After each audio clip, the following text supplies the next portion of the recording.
Hey guys, it's Caleb with White Metal Games. It is Friday, August 19th, and this is just going to be a quick update around the studio. Business picked up a little bit this week, so I got one large commission done, and otherwise I'll just show you what else we've been working on around the workshop. So here we go. These are some poor man's Trygons that I showed you in a couple of vids, and here's the finished product. We kind of put these together just with the idea that if someone wanted to buy a Trygon but they didn't want to spend the $50 on the kit, this would kind of be a less expensive option. It's based on a 90 by 120 millimeter oval base. The body is a McFarlane Dragon, the head is from a Kenner Alien, and then I just have a bunch of extra claws left over from all my conversion work. So we just use the claws to give them the set of the 3 claws going from largest to smallest. This one has mandibles from a Tyranid Prime, or Trygon Prime, and a Prime's tail. So it could be used as Prime. It could also probably just be used as just a simple Mawloc or you know, a regular Trygon, just in friendly games. Obviously this is not a tournament legal model, but it certainly is cheaper than a regular Trygon kit. There's 7 of them, and they'll be up on sale on eBay in the next day or so.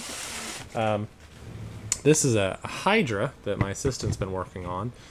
This is, obviously I bought a lot of these dragons back in the day to use for Harpy wings, and then we had all these bodies left over, and I don't like to let anything go to waste. So this is a massive Hydra. So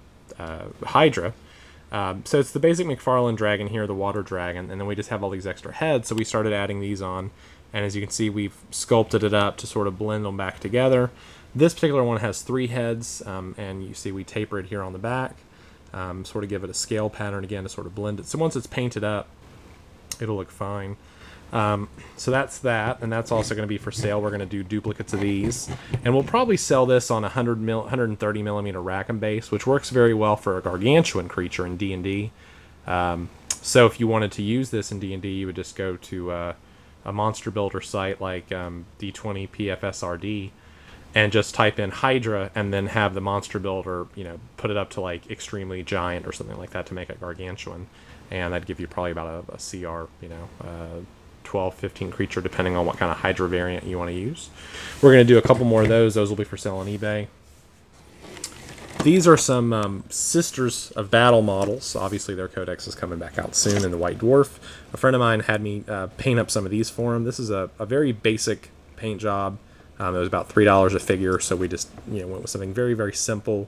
It's 3 layers of metal colors. It goes from bolt gun to chainmail to highlight of mithril silver.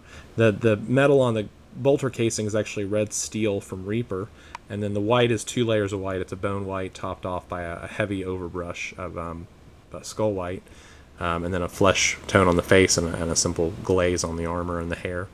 So those are nice and simple, you know, nothing too fancy. It's just a real basic tabletop standard paint job. You know, it looks good from a distance, doesn't look great close up, but, you know, for $3 a model, you really can't beat it. These are some poor man's Tombstalkers. Forge World put out a Necron kit called a Tombstalker a few months ago that was just a really big hit. It's very popular. It's a heavy support choice, I think.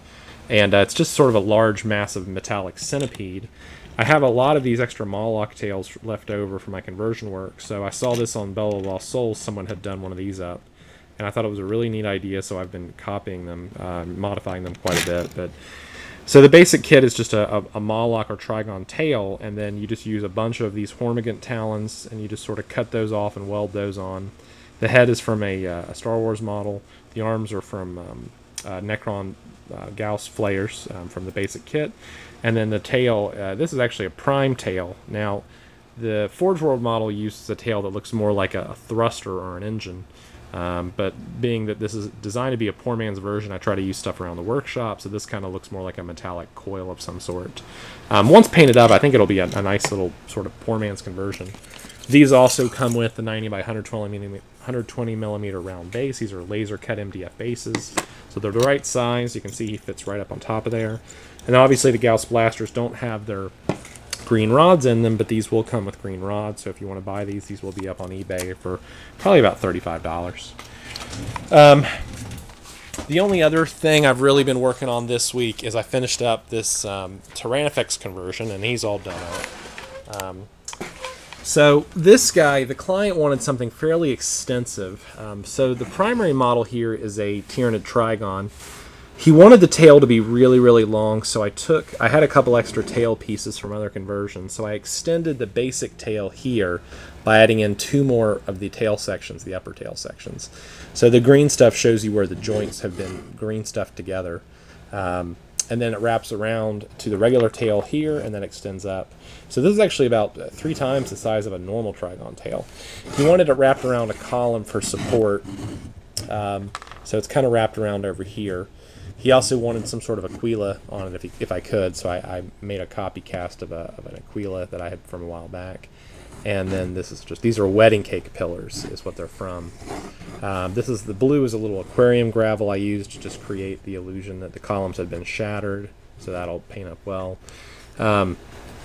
It's got these crushing claws from wrecker claws from a Forge World Tyrannofex kit.